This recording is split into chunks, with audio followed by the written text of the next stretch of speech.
Do you guys remember Pokemon Colosseum and XD? The Pokemon spin-off series that had a darker tone, challenging gameplay, and introduced shadow Pokemon. Well, back in the 2000s, this reinvigorating take on the Pokemon brand was beloved by fans and was a success. But despite its success, this series hasn't had a follow-up in the last 20 years, and I've always wondered, why? Especially because if Pokemon were to make a follow-up, it could be very beneficial to its brand. Let me explain. For one, Pokemon fans are getting older, and although the franchise still retains older players, there's still some who've left the franchise and write it off for being too kiddie. But with the rising popularity of JRPGs, with the likes of the recent Final Fantasy, Soulsborne, and Atlus games, it's clear that there could be interest in a more mature and challenging Pokemon game. And two, if Pokemon made another successful spin-off, it could reach more people outside the core audience and give their already dedicated fans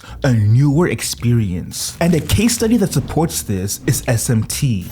Although SMT is a beloved series, it wasn't until its spin-offs like Persona that made it mainstream. Also, with Persona, the SMT brand garnered a new audience that wouldn't have played SMT. So, with the Persona spin-offs, we can see how SMT grew their customer base. And a more notorious example is Mario Kart, which is a spin-off that is consistently Nintendo's best-selling series. Therefore, if we can apply these case studies to Pokemon, we can see how returning to the Ori games could help reinvigorate this series. And especially when today's market is more favorable to JRPGs, I don't see why Pokemon doesn't just repeat what they did in the 2000s now.